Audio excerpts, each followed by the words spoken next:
What's up? Frozen hand. How are you? Good. How you doing, man? Man, I'm just happy to be here. Another great day in Penalty Box Live world, and I'm going to turn my volume down here just a shade. But no, just happy to be here. Excited for our guest today. This is good stuff. Yeah, weather's kind of getting nice, and the sun's coming up a little earlier, and the Woodstock Inn and Brewery over there. Love those folks. They're awesome. Yeah, you got to get it right. You got to go opposite there. So no, things are good. How are you today? I'm good. I'm thrilled to have our guest on today. Pat's a great guy and has lived an incredible life. And here in New Hampshire, it's getting warmer. Going to test drive a new motorcycle on Friday, so I'm pretty excited about that. Oh, sweet! What kind of bike are you gonna get? I'm looking at I'm not a Harley guy. I know that I don't put off that Harley vibe, I'm sure. I think you do. Yeah. I'm looking at like a 2020 Goldwing, Honda Goldwing. Yeah. Very cool. Nothing says old like a Goldwing. So that's me. Welcome to the. Well, I've got a couple of shots on goal, so let's kick this off with some shots on goal today. I'm gonna let you go first, sir. Well, great. Well, mine's pretty quick. Wes, if you could put up the image. I know we were talking in the pregame a little bit about baseball, and I used to be a huge fan, and baseball has really done themselves a disjustice over the years in a number of ways. But I saw this on the news today, and I was excited because it's not very often that Boston does, especially the Sox, does anything that out of the norm. And right. Here is a sample of what the Sox uniforms are going to look like at 7 home games this year. For the first time since 1993, they've changed up the red B on the Navy cap, and they're going with a little bit of a Boston Marathon, Patriots Day theme. So, hats off to the Sox for that. And, they started off 0-3, and now they've won the last 2 games. And so they're going to end up ruining our summer. Just started.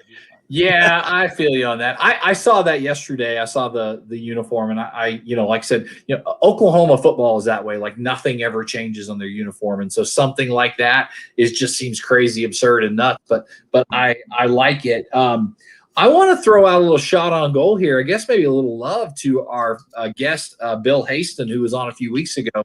His Final Four was Gonzaga, Baylor, Houston, and Florida State. He got 3 of the 4 correct.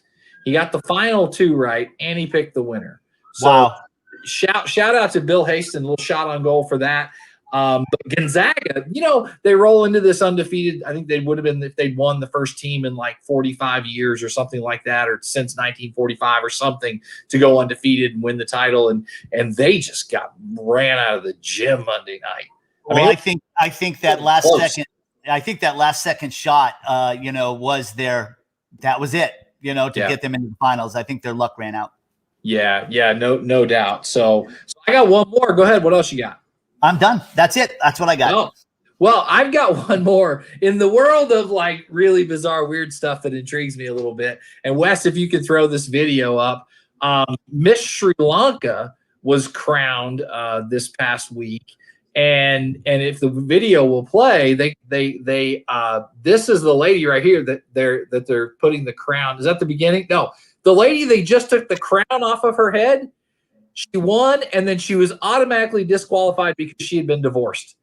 What? We take this other lady who comes on here wearing this gold push-up bra thing, comes over and takes the microphone and says she has been divorced, so she has been disqualified. And they take the crown off of this poor girl and they give it to the second runner-up or first runner-up. And I'm like, how does that happen? Do they not know in advance that she? I mean, like, it's just so bizarre, but bizarre funny. And then they're all like hugging and kissing on her, and she's like, "Oh my God, I won!" Like, I don't even know how I'd feel about that.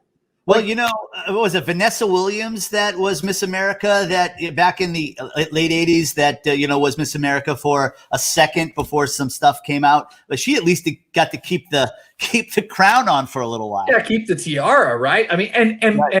in fairness, she was in Playboy or something. So that's cool. Like this, right, like Right. He's apparently been divorced once. So that to me is just bizarre. So if anybody wants to really look that up, feel free to take a look. But it was just one of those weird things that I'm like, is this even real? Like, yeah, right. But anyway, poor Miss Sri Lanka. Just for her. So Wes has a video he wanted to throw up here, and I think he's got it queued up. Wes, what do you got? Wes has got maybe a little Wesley shot on goal. Wes, where's it at?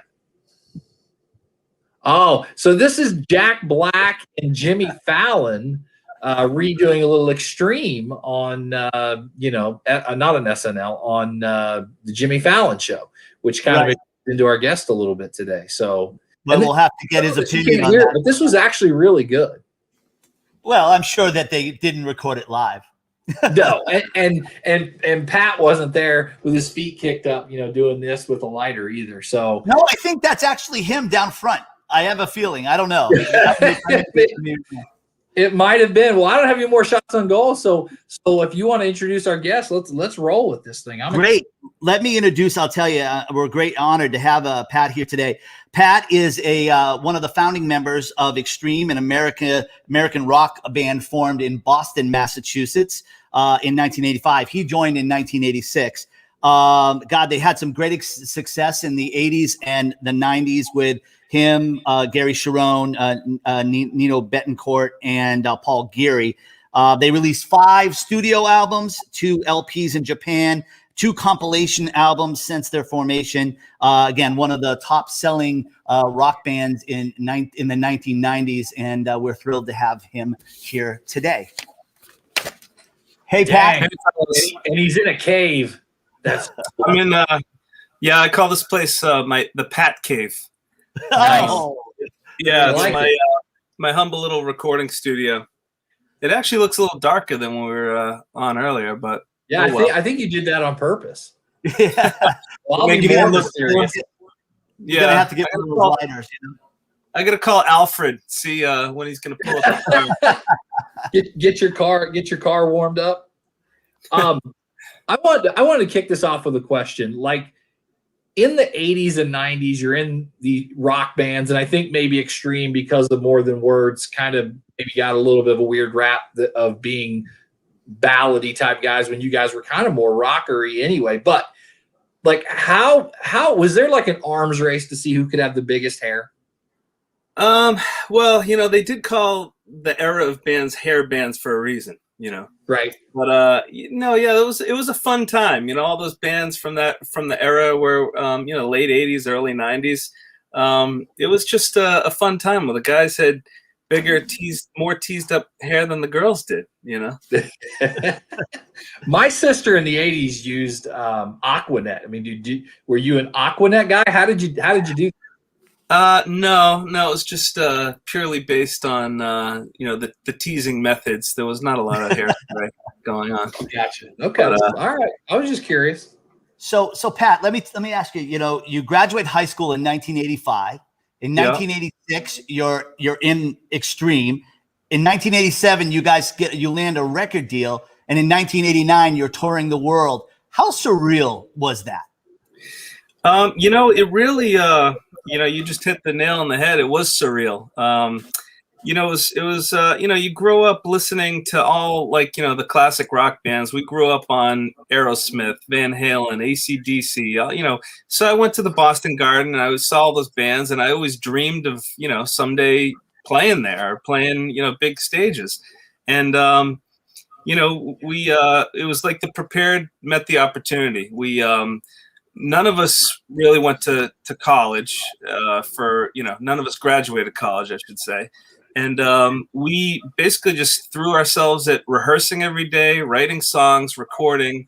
And, there was no if, and, or but. We were like, we're going to do this until we make it, And, we saw a lot of momentum happening in the Boston club scene.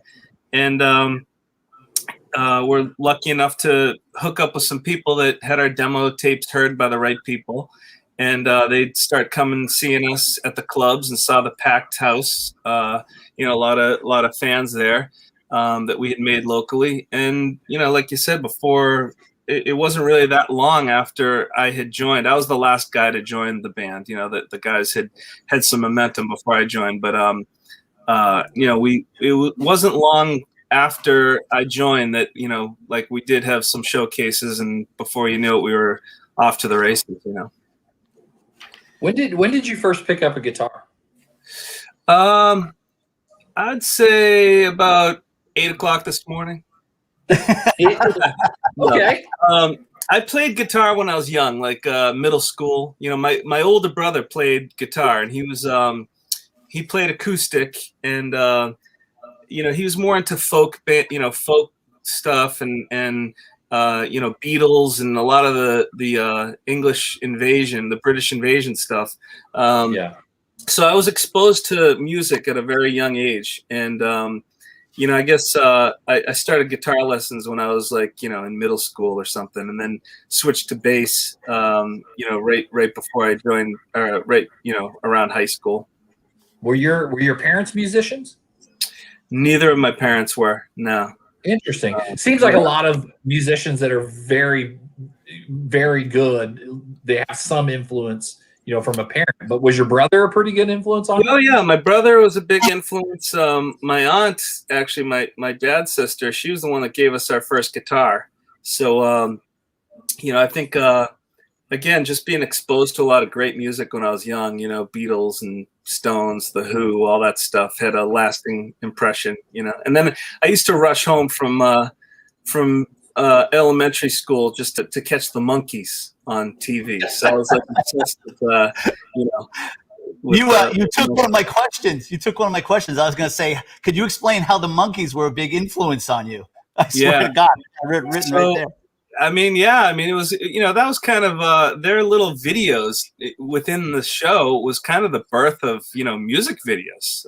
Right. I actually recently watched one of those, you know, kind of documentary or you know, one of those shows based on the Monkees, and it was it was pretty fascinating to watch. You know, I hadn't really realized it until I watched the show. What a you know, a lot of things, they were groundbreaking. You know, they were one of those put together by Hollywood bands. It wasn't like an organic thing, you know. So all those bands like, you know, New Kids in Sync and all those kind of things were all modeled after the Monkees' business model, you know. Other people wrote the songs for them. They just recorded them, you know. But it was fun to watch when I was a kid, you know. Sure. That's so. funny. So you're born in Dorchester, grew up in Scituate, and then moved to Winchester. But in like 10th grade, your father pulled you out and moved your family to Texas, right? Right. So yeah. Can you tell me what you took away from your time in Zane Grey? Oh, Zane Grey. So that was you must have gone on Wikipedia or something, because a lot of that stuff. I did some research. Yeah. So, you know, Zane Grey was my high school band in Texas. You know, like you said, I halfway through my sophomore year in high school, I went to, you know, I was going to Winchester High School in Massachusetts, and that was probably like 1,000 kids in the entire school. And so I moved to Texas, and suddenly I'm in a school where there's 4,000 kids. And Wow. but I didn't know a soul. Like, you know, you walk in, I literally went to school on a Friday, and then you know, in Winchester, moved to Texas, and on Monday morning I was in high school. And I remember I was like terrified because I didn't know anybody. I was like sitting in the lunchroom by myself, you know. And it you know, I played bass at the time. I had played in Massachusetts, and then when I met some guys in school in Texas, and we started playing in a band, and suddenly I had, you know, a bunch of friends. So it's amazing how music kind of introduced me to a lot of really good people in Texas. And you know, it was just a cover band. We'd get together in our garage, or I had a room above my garage, and we'd play everything from Ozzy to, you know, Quiet Riot, Van Halen, Scorpions, Rush, all that stuff, you know. So it was a fun time, you know, being in a little cover band down there. That's awesome. Hey, I'm curious about I'm in sales, have a sales team. Tim has a team. I'm curious about the leadership aspect of a band when Extreme comes together. Like, is there one guy that like this is the leader, or is it all four people have a voice and someone's makes the overall decision? I'm guessing every band may be different, but how was that for you in your career? Yeah, every band is different, and in Extreme in particular, it was really our original drummer that had a lot to do with the business aspect and relationships, and he'd be the guy that was the point person to all the clubs. Like before we had a manager, he would basically manage the band. And then once we really started, taking off, we had a proper, manager where it wasn't a band member. Musically, Nuno has always been the main guy, the writer of the music and kind of the musical director of that particular band. But again, I've been in a lot of different situations now where, like in the Dark Desert Eagles, I'm kind of that guy where, even though we're playing Eagles music, I deal with a lot of the business side of the stuff and, booking the band and that kind of thing. And so, every band's a little bit different, and, there's always some politics going on, and there's always some arm wrestling, just like any business, Right.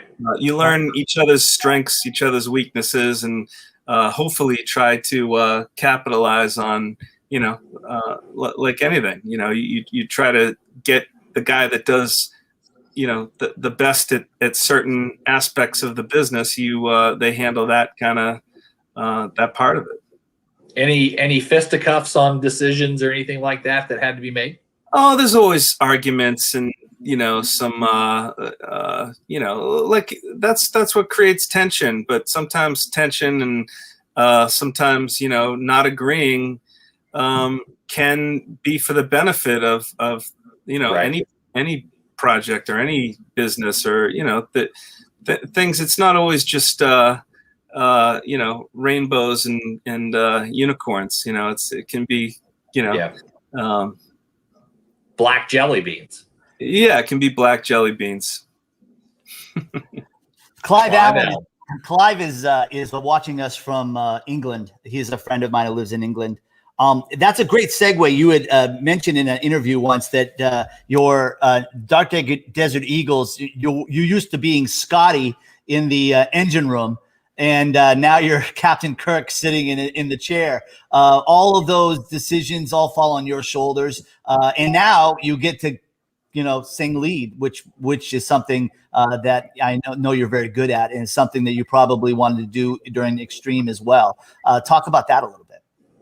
Well, like you said, in how I touched on it, I do have a different role in the Dark Desert Eagles than I have ever had in Extreme.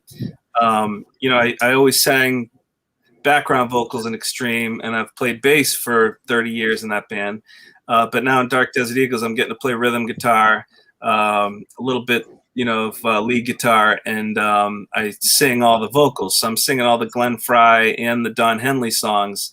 And it was a tremendous challenge, because those songs, as you know, they're the Eagles are second to none as far as all the songwriting, harmonies, melodies, the amount of hits that they have. And when we go out and play live, if you mess up the words to Hotel California, everybody knows it. Right. Or Desperado. I take a deep breath and go, oh, shit, I better not fuck this up, because miss one nuance of one line, everyone knows. Yeah. So, but it's a lot of fun, like playing in a tribute band or a cover band. It kind of brought me back to the egg of like what we were just talking about before. It was like getting together with the guys in the basement or in the garage and playing the songs that you grew up listening to, or the songs that you love. So it's been fun to kind of started this whole project maybe 4 or 5 years ago, and it's just been a blast. Wes, I don't know fact, but Wes is the lead singer in a Britney Spears tribute band called Oops, Wes Did It Again. Any chance maybe we could get you to play some guitar in that, or maybe sing with Wes a little bit? That would be a definite no. Okay. Hey, he wanted me to ask, so I said I'd ask. So, but that's a definite no, Wes. I'll go to the show, but I don't know any Britney Spears songs. I really don't, So 1989, you guys are touring the world, and then you had the opportunity of a lifetime in 1992. Can you talk about playing Wembley Stadium in front of 80,000 people and how unbelievable it was, even backstage? So that really was one of the pinnacles of Extreme's roller coaster ride of a career. It was one of the high points for sure. We had met Brian May, the guitar player from Queen, and it was before Freddie died, and he was real. We had a real connection with him. He saw Extreme as being a very diverse band, not to compare us to Queen, as far as our, success or legendary status that they have. But as far as stylistically, we didn't have, a lot of boundaries, and we did a lot of things that he really respected. And so when Freddie died, they had plans to do a tribute concert for AIDS awareness, but also, a big send off for Freddie.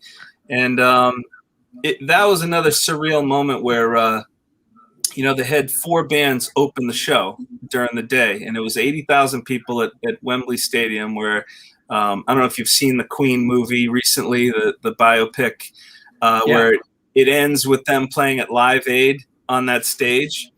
And so that was the experience that we had. We were on that same stage at this Freddie Mercury tribute, and it's all over if you Google it on YouTube. We did a medley of Queen songs. So, the crowd was with us from the very first note, and to have, we were one of the 4 bands that opened the show. So it was Metallica, Extreme, Def Leppard, and Guns N' Roses. And then, then the remaining members of Queen came on stage for the evening part of it. That they had, Roger Daltrey from The Who, Robert Plant, Elton John, George Michael, Seal, Annie Lennox, David Bowie. I mean, it was the who's who was there at the show. And so a lot of these people were like side stage watching us or just backstage. And we met one legend after the next. And it was it was hard to even believe that we were part of this thing. And ended up making friends with some people that we never imagined that we would ever have met, in the music, people that were legendary to us. So yeah, that was a pretty amazing experience. And coincidentally, it was in April. So we're going on like 29th year anniversary of that show. Wow. That is crazy. Well, I had a question. Maybe this kind of is part of that, but where's the coolest place you ever played? Would that be it? It's hard to really put my finger and say there's one coolest place. I mean, that's probably one of the coolest gigs we ever played, obviously. But, we've been down to South America and played big outdoor festivals, 200,000 people. We've been to Japan, Australia, all through Europe. I mean, there's not a country that we didn't hit in Europe, Spain, France, all the Scandinavian countries, Italy. I've been fortunate enough to travel the world, playing music. So it's been a pretty miraculous ride for a couple of guys from Malden, Medford, and Hudson and Winchester, Massachusetts. One of your first shows that you opened for was in Portland, Maine, which was probably called the Civic Center or Cumberland County Civic Center back then. Who knows what it's called now? But you opened for Aerosmith.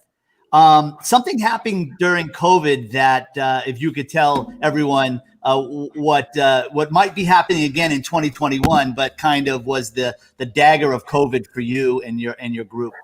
Yeah, it's actually painful to even think about. But so one of the first arena shows that Extreme ever played was opening for Aerosmith at that show up. I guess it was the Cumberland County Civic Center, or whatever it was. Yeah. And it was at a time in the 80s when Aerosmith was making their big comeback, with Angel and, it was that Permanent Vacation record. And Yeah, so Jamie's got a gun or something like that. Or something. yeah, it was before that one, but it was Oh, Love in an Elevator, I guess. That record. So they their manager Tim Collins, who actually brought them back from the dead and put them into rehab and the whole deal, like he was also interested in managing Extreme, so he wanted to kind of give us a shot or try us out. Basically, he put us on opening for Aerosmith, and for us, we were like, holy shit, we're playing an arena, 12,000 people sold out. We felt like we had made it, and only to find out he passed on us. And we were back playing at Club 3 in Somerville like the next night. So it was a little bit of, but ultimately we ended up, later in our career, we did do a whole tour with Aerosmith and played, arenas all throughout Europe with them, which was a thrill for us. And then we were invited to play at Fenway Park with Aerosmith for their 50th anniversary show last September. So we had announced the show. We were selling tickets. It sold out in a matter of like a week. And so what a thrill it was going to be to play Fenway Park, not just with Aerosmith, but we've never played that venue. It'd be pretty special to walk out on stage at Fenway. Yeah. And of course, when COVID shut everything down, of course, that show got shut down as well, which was, it was a dagger because all last year it's been a series of kicking the can. Like every 6 months, it'd be like, okay, we'll play, that show will be postponed to such and such date. And then we get closer to that date. Well, no, it's going to be 6 months from now, 6 months from now. And so the same thing happened in that particular show where now it's supposed to be this coming September. We're supposed to make up that show, but I've heard through the grapevine, I've heard rumors it's not officially postponed, but I don't think stadium shows are even going to happen in 2021. So they'll probably be looking to 2022 for that show. Hopefully it happens. You'll be there. Hopefully it happens. I'll be there if it happens. Minus Tom Brady, favorite New England Patriot. Minus Tom Brady. I think Teddy Bruschi is a class act, and I've had a few people that I know that have run into him and stuff, and I was always a big Teddy Bruschi fan. Love it. Great answer. But I also got to give a big shout out to Adam Vinatieri, because without him, Tom wouldn't have as many rings on his finger. I agree 100%. And without Peyton Manning, or Eli Manning, we might have a couple more. So yeah, you're right. The Wholehearted video looks like it was shot in Faneuil Hall. Part of it. Do you remember that? It looks like. And I watched it last week, so I remember that song. And I watched the video, and I see it, and I'm like, I think that's shot like in the Faneuil Hall area. And you see videos like that are shot kind of out in public, and people are like, what the fuck is going on? Like, was that kind of, are those weird moments shooting videos like that? That was the only video we've ever really shot like that out in a public place. No, actually, we did one other video we shot in Times Square. But they had that blocked off to where no one was really seen in the video or a spectator. But the Wholehearted video was, I'm trying to remember what street it was on. It wasn't Faneuil Hall, but it was, the directors wanted to capture that Boston vibe of the cobblestone streets and the brick buildings and stuff. And they found a great location for it. I wish I knew what street or what corner I could tell you where it was. No worries. It looked like it had that feel, and like street performers, and you see them down at Faneuil Hall now all the time, and so people are kind of surrounding, and you guys are kind of probably lip syncing, and people are like, they have this look like, oh, what's that? Yeah, and it really the video starts with just a few people, and then it builds and builds and builds, and before you know it, and it really was organic like that. Well, we did put it was the days obviously before Facebook or socials where we could post, hey, we're shooting a video, come down, Right. So we had a small fan club at the time. We did put the word out that we were shooting a video, and it started with like, 10 or 15 people. And then before you know it, there were just, people from that happened to be walking by, like to check it out. And, they're out grabbing Duncan and they're like, well, what's going on over here? Yeah. What's happening? So, and then we had, Cam Neely and Lyndon Byers come down, and they made a little cameo in the video as well. And, I spent many a hangover with those two guys after the, Lyndon Byers can Cam's house used to party all the time. That's cool. Yeah. So, do you guys get we talk about the more than words being a blessing and a curse. You get a lot of people that go to concerts, I would imagine, expecting to hear that kind of music, and then you guys come out with Decadent Dance and Get the Funk Out. And by the way, great bass lines on both of those. But more importantly, what does your Bill and Ted's Excellent Adventure groupies think of you guys?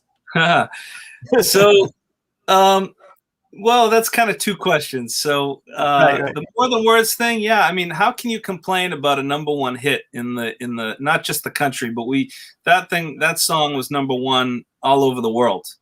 So here, even 30 years later, we traveled to places because that song kind of paved the way. It was an unusual track for us because it was just Nuno and Gary as an acoustic duet. But like you showed that little clip of Jack Black and Jimmy Fallon. I mean, here we are, like, that came out a few years ago. So that's like, almost 30 years after that song, was released. So how can you complain about having such a big hit? Wholehearted was kind of another kind of acoustic song that I think that one went to number 4. So those were our two biggest hits.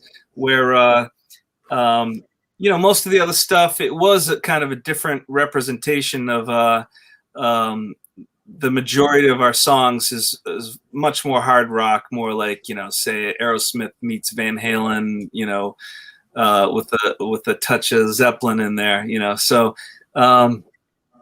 we've never stuck to or had just boundaries, where it has been like in more recent time, bands always, they want to know how to package a band, that all the 10 songs in your record sound the same. And, we never kind of fell into that philosophy, maybe to our we may have had more success had we stuck to more of that. But, it is what it is. That's we always grew up listening to bands like, I had talked about, like, Led Zeppelin would rock hard with like the Immigrant Song, but then they do Going to California, which is more of an acoustic song, So, we grew up to listen to bands like Queen and the Beatles that had a much more diverse palette of styles and music.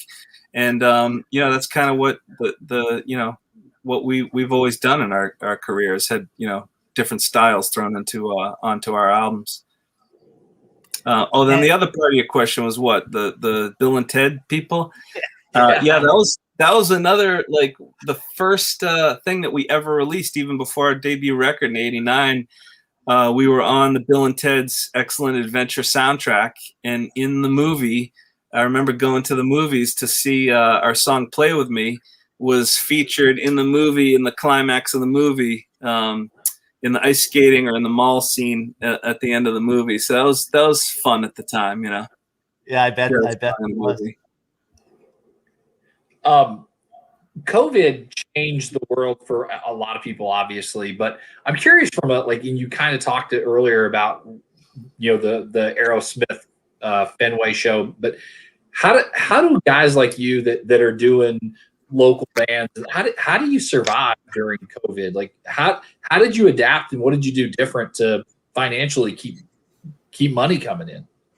Well, fortunately for Extreme, we've had royalties from our past works that, a lot of bands don't have that kind of, fortune that they rely a lot on playing live, which obviously for us, we definitely, a big part of our income has been live touring, which has been absolutely decimated and shut down.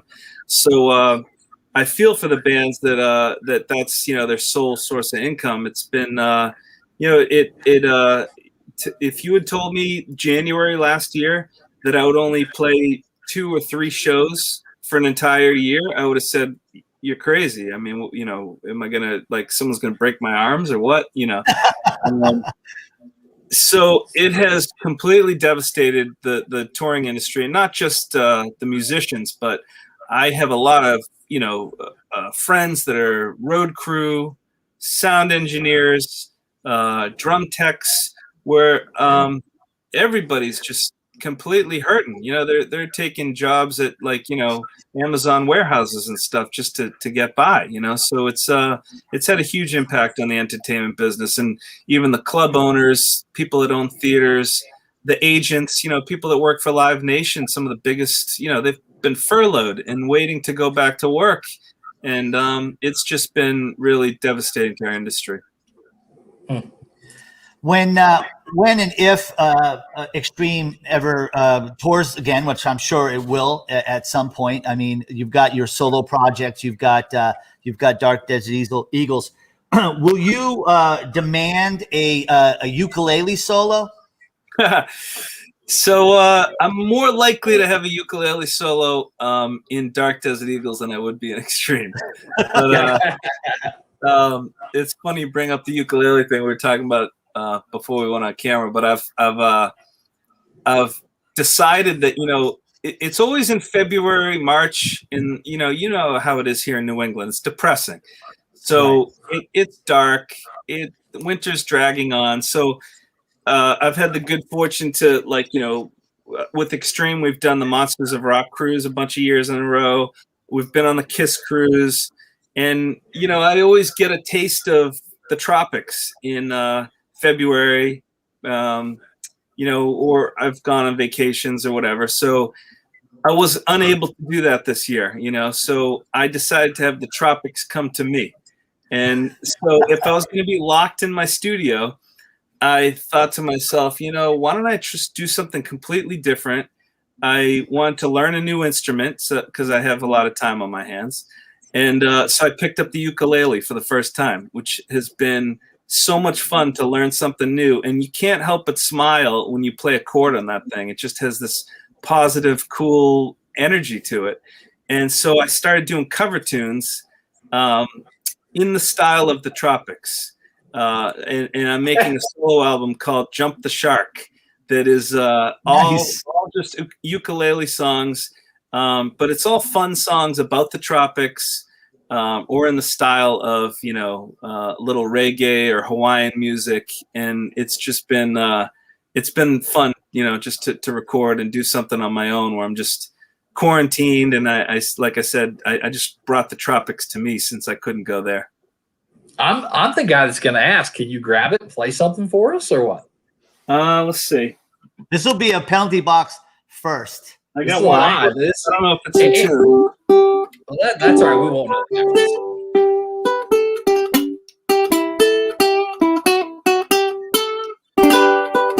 Here comes the sun. That's a Little Monkeys right there.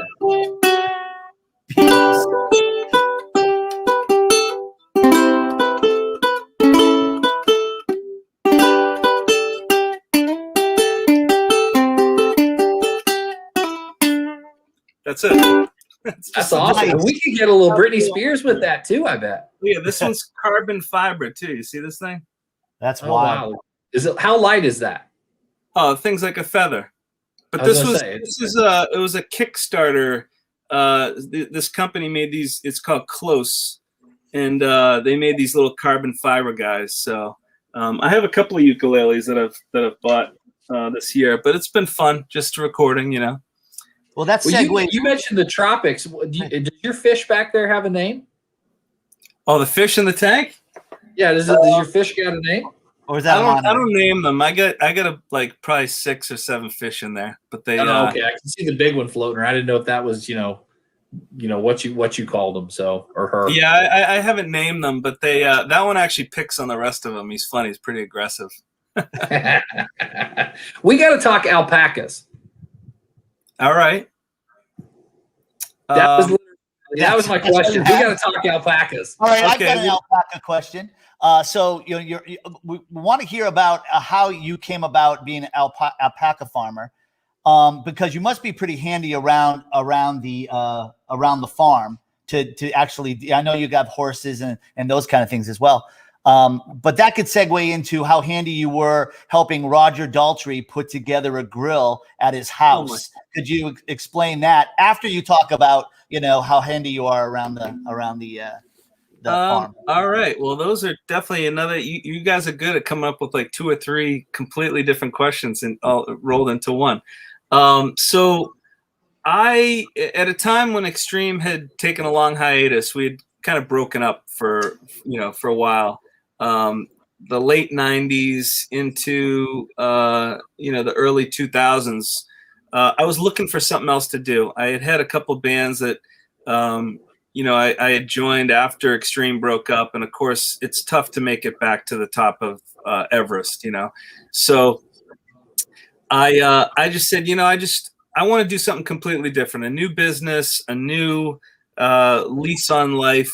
And so I got into farming alpacas and breeding them. And so, alpacas are a unique livestock that, they're similar. If people don't know what an alpaca is, people always call them a llama. Right. They're related to llamas, but they have very warm fiber. I guess you would call it wool or fleece, So you shear them once a year like you would a sheep. But I used to breed. I still have a couple of alpacas up here on the hill, just as pets. But I really got into the business of breeding them and showing them, taking them around the country, and I was doing quite well at that business, actually. And it was a lot of fun. I met a lot of really good people from all walks of life that were all obsessed with these furry, lovable creatures, and it lasted for a while, but then at the time, I guess in 2008, there was a downturn in the economy, and it also affected the alpaca business negatively. But by that time, Extreme had gotten back together, and my focus got to be towards, obviously my love of music again. And so I've kind of let the alpacas, the business side of it. I just have a few just as pets now, where there was a time where I had like say 30 alpacas and I was breeding them and like I said, showing them, and it was a trip. So the segue to Roger Daltrey is that he also had a farm that he invited us to when we met him at the Freddie Mercury concert. He said, "Hey guys,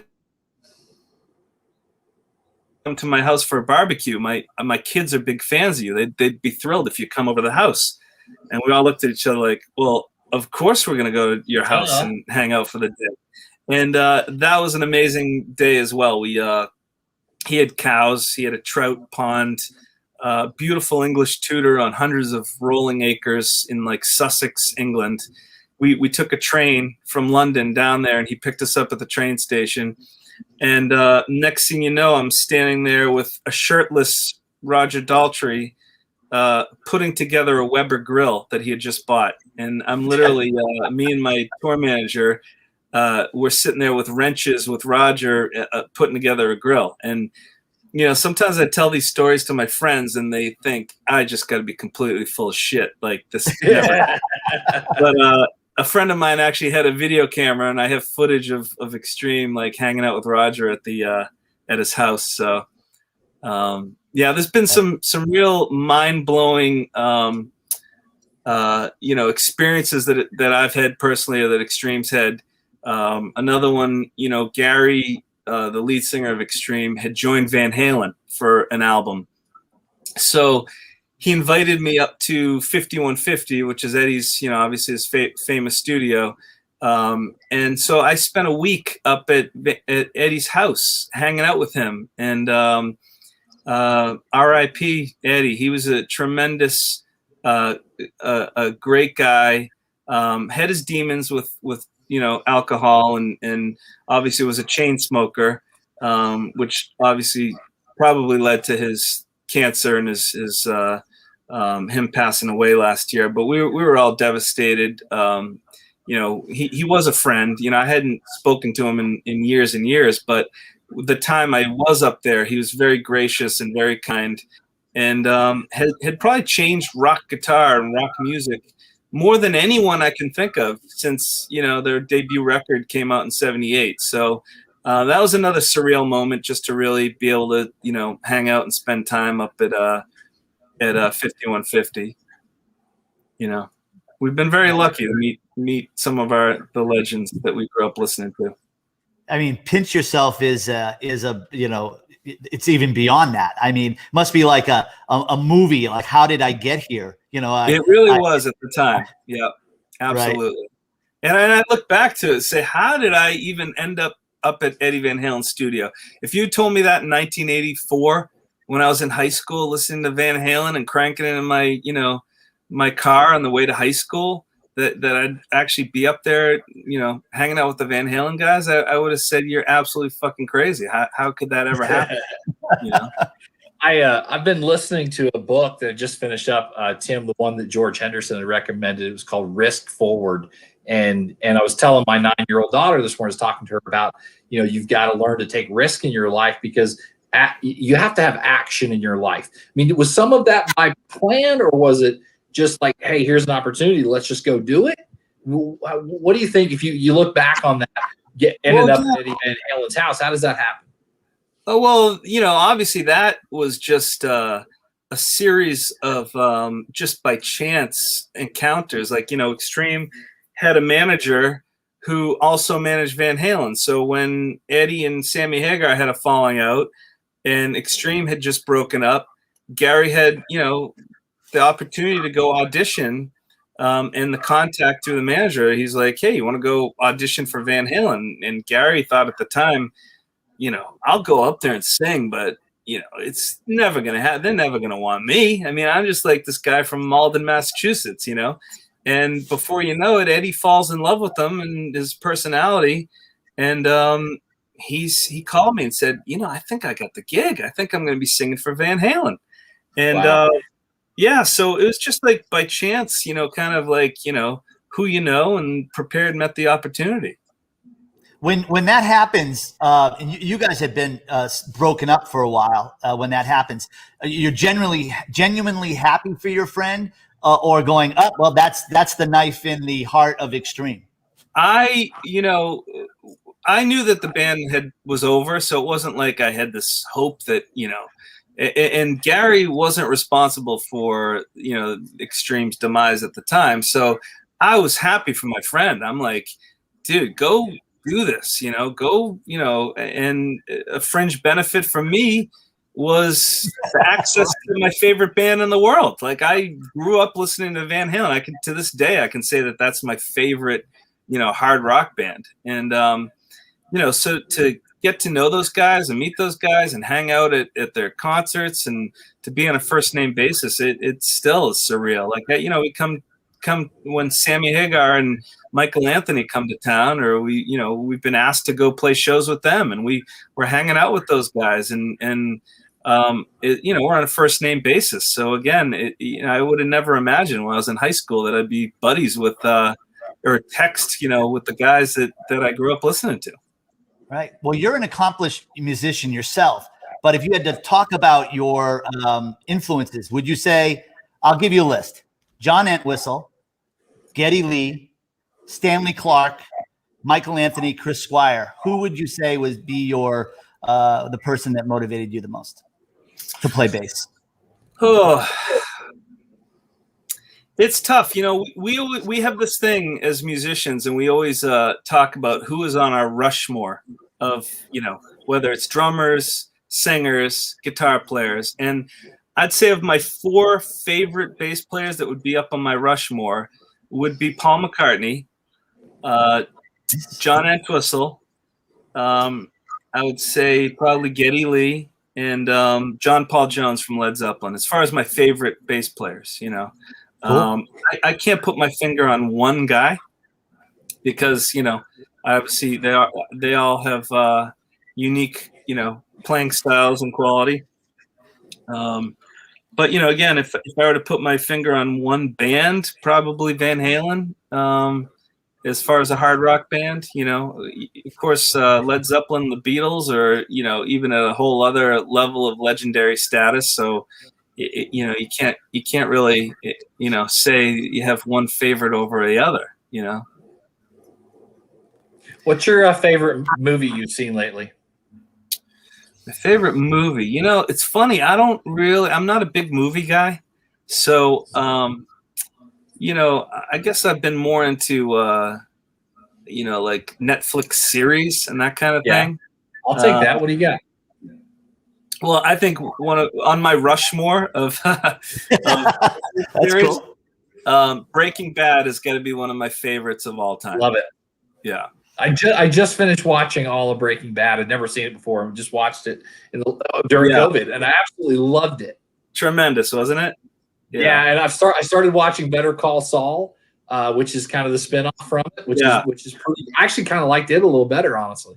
Oh, really? I didn't really get into that as much. Yeah. And, I've got one question left for you, and I ask pretty much everybody this, but what are you insecure about? What am I insecure about? Yeah. I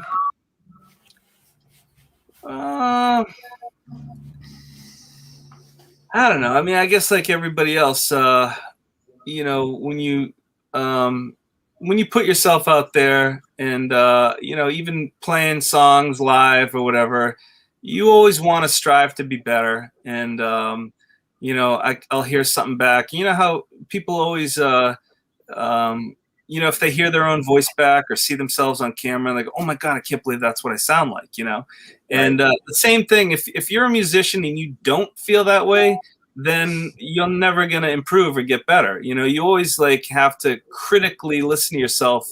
And sometimes, you're like, I can't even listen to that because I hear myself either out of tune or, just nitpicking yourself, Right. Again, that's how you always get better is you pick out your own flaws or your faults, That's interesting. Love it. Great. That's a great answer. So my last question is, I had a couple more, but I think I'm just going to go with this one.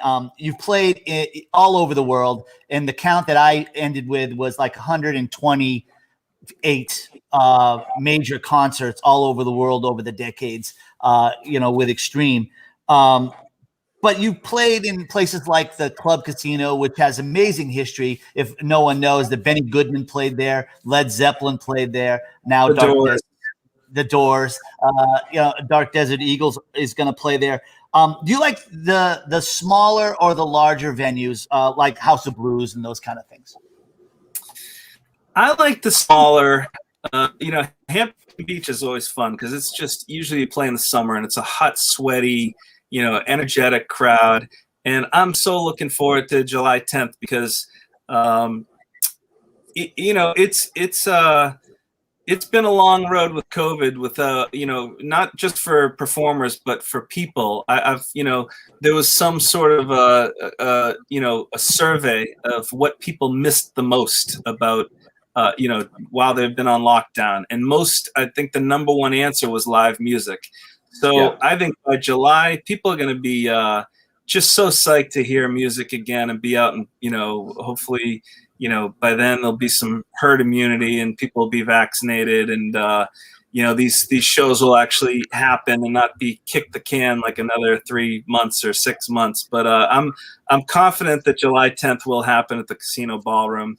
I love venues like that. And it's, don't get me wrong. It's fun to step on stage in an arena or a stadium, but the people are so far away at those shows that there's no difference between 9,000 and 10,000 people or 15 or 100,000 people because the front row is so far away from you that you can't really see people's expression or see them laugh or smile or sing along, where when people are right at your feet and more like,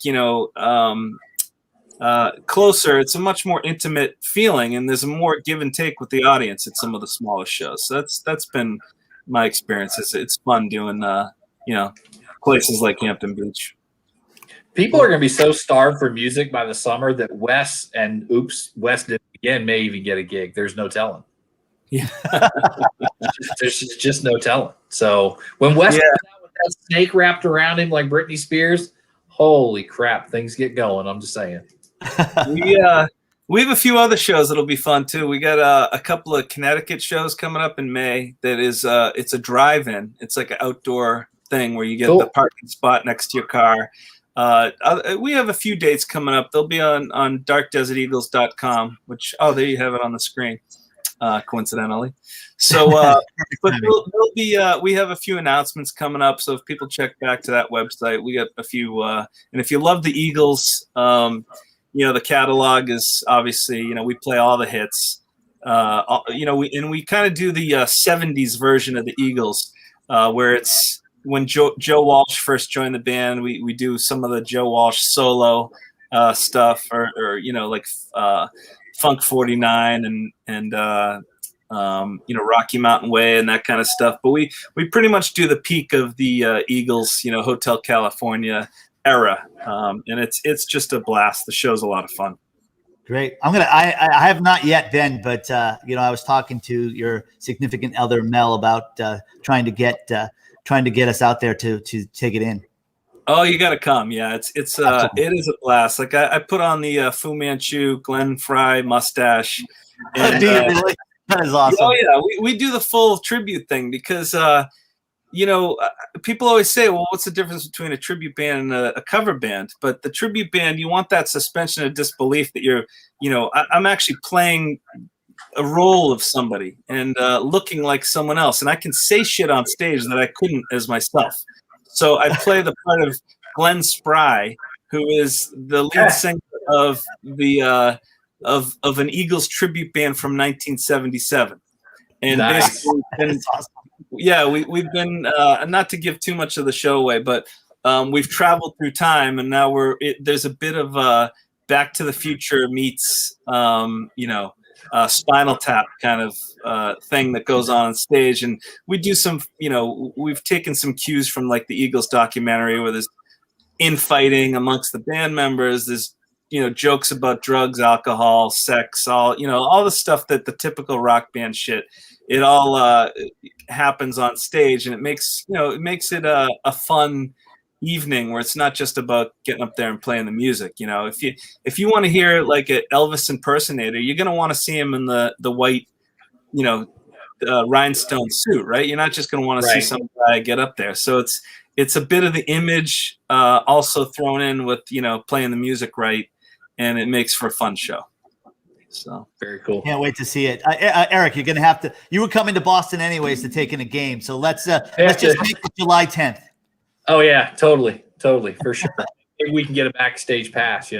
Right? Yeah, we could hook that up for sure. I'm in. Wes is in too. Jesse Cole, when he was on, invited Wes to be one of the man nanas for a game, which is the banana guys. And so I could see Wes, I could see Wes out on stage, like with the tambourine, just going freaking crazy. So it's relentless, by the way, Pat. It just never ends. Poor Wes. Poor Wes. Pat, thank you. Pat, I guess I had one last question. Do you ever, back when Honey Badger, when all that was going on, were you like, Honey Badger don't give a fuck? I mean, were you saying that, just personally? Still to this day, we like, people like love that Honey Badger thing. And oh yeah, I get a good laugh out of that whole thing. It's pretty funny. Hey, I want to know if the Badger Cam is going to make an appearance at any of your shows soon. So I kind of retired that thing, but I used to wear like a GoPro on a helmet and wear it out on stage, and kind of, it gave people an interesting perspective of what it's like to be in the band and what we see or what looks from our perspective. So I did it for a tour or two, but then I kind of retired that whole gag. But it was fun while it lasted. Yeah. Well, it makes you look like you're about to get on a bike, Yeah. Drive. Yeah. So. Yeah. Always good. Well, hey, thank you so much for joining us. We could go on for hours about all the things that you've got going on, but we really want to thank you for taking some time to join us today. I really appreciate it. Oh, well, thanks for having me, guys. I really appreciate it. And let me know if July 10th we'll actually meet in person instead of on a Zoom call or whatever this. There you go. I think there's only one thing left to do. We get out of here, and I don't know if you know, but the frozen hand. You have to do that.